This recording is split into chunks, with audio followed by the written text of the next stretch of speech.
to trong trai na a state hua pa trong trai na hun nei tura roman na kha hun masalama nei turin kan loin roman na amaro chu amo pur tura sarkar ina kan han ngen ten tum angin mi pui tui hal na ala fit tok lo do ni in sia ta wangin chunga ta na mi thanem ngai zual te le trong trai pol sang in tel khom ten in bu khomin ro rail ania chu ro rail na tang chuanin cm malak na state day of prayer nei hi atira tak chuan zoram ta na chong he trong trai ti ni amaro chu kan cm thuron angin state day of prayer ni se ti in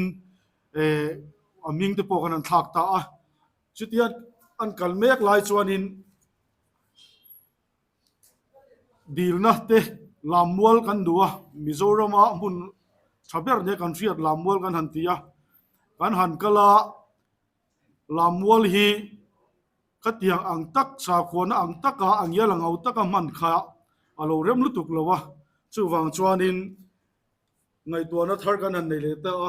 state day celebration committee mingin angin kan han inform thalaya chu lamwal kan dil na turbi ka ta na kan ti nia kan thil tum tak ju state day of prayer hi nia chu vaine kan mu khom chan po nia kan rama hian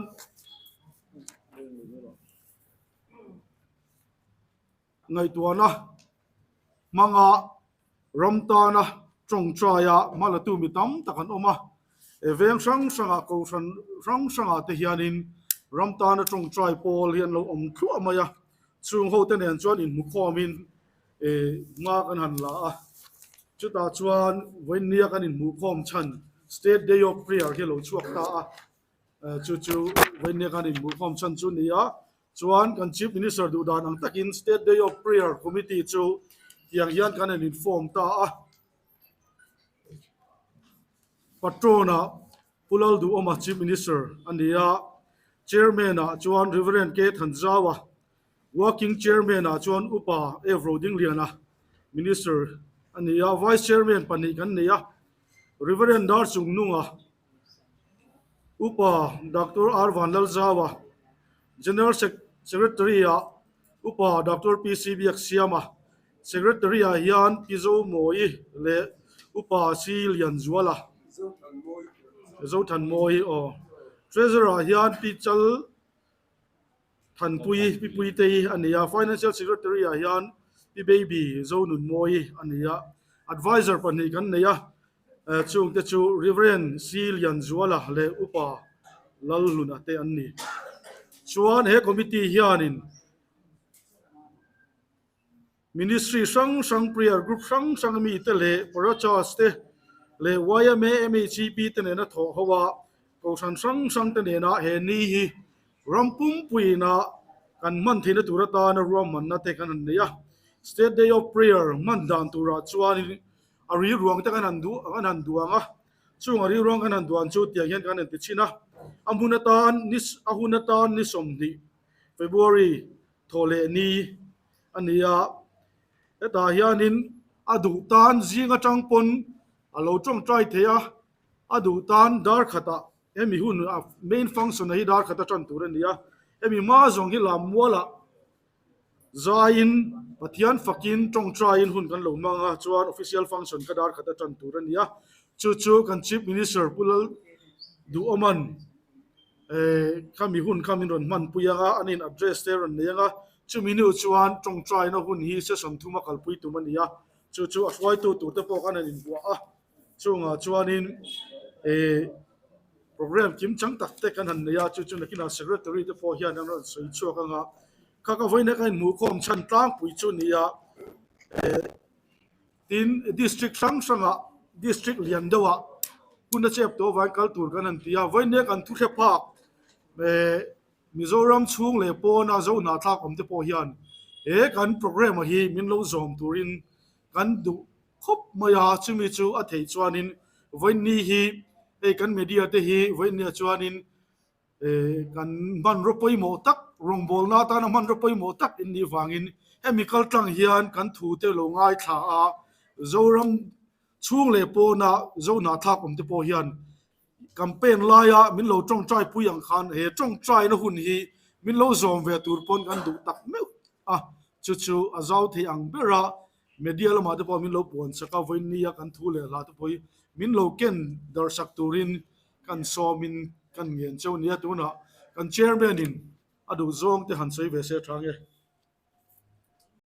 worship leader ten obanga chung team te po chu kan han ruat fel to a chung ho chu an lo zayanga amana piang an zayanga dulen pathian an choi moi nga dulen tong trai nga ti khanin aizol ko pui chunga hianin kan tum da nang chuanin thim map khopa lamwal ron pan ni kan be cheya Isua Krista wang hian traffic hi jam khat rewa traffic a jam ani pon min lo khiat pui ula Isua Krista wang a jam a press meet pon khalam zo khanin min lo ngai sak lo ula pathian a wangin han jam te se ti hi kan ril ro chuan oma chumi tur chuanin nangni pon war tak a khalai kha mi pui te som na kha min lo ti war sak turin kan an som du chawa tin eile in hi kan bo chai don lowa tui organizing in kan chopanga aduinan in mayanga chuan khataron kal tur te khanin mani bible chang du zong te ramta na kan du zong te athanin sai puanan on sinanga athanin nam korten on hanga athanin cross ten on puanga khatiang ang khan mani ril rual lang ang khanin lamwal ron pan turim ni puite kan soma chuta ta na man ruwa chuan nang ni hi in poimo em maya chumi ya chuanin kan ram hianin pathian mal som na thar kan don kan be se chuti rol chuanin sumle paya eng ma nei lo kan nei lo sarkar pun kan du lo kan treasure ma pi pui dei ani ko pa no party kan sia ka chuta chuanin adu pirangin atana alo ve yan rom bol na alo tel ve ka ti pirang chuanin in rom jeep do le ya chuanin sum ti ruina om don lo nang mania pathian in la tho anga pia thawin ni tang yanin kan be sengal chwa chu atlemo mo tamamo state day of prayer tan hian sum kan tuak nga latin kha kan malang na tura khanin voin ne tanga abul min chan pui tu te hian atop min chan pui turin kan som chwa tu na kan secretary general secretary introduction te han pe se thange ole amma sain tu te nge kan ni ti kha min lo sia sak ma sak kan do a chen kha chuanin a zpm mai te kon lo ti mai thia hi zpm thil ti ani lem lova sarkar thar chuan mizoram siam thaturin the to pin mala police ten man la a kan phede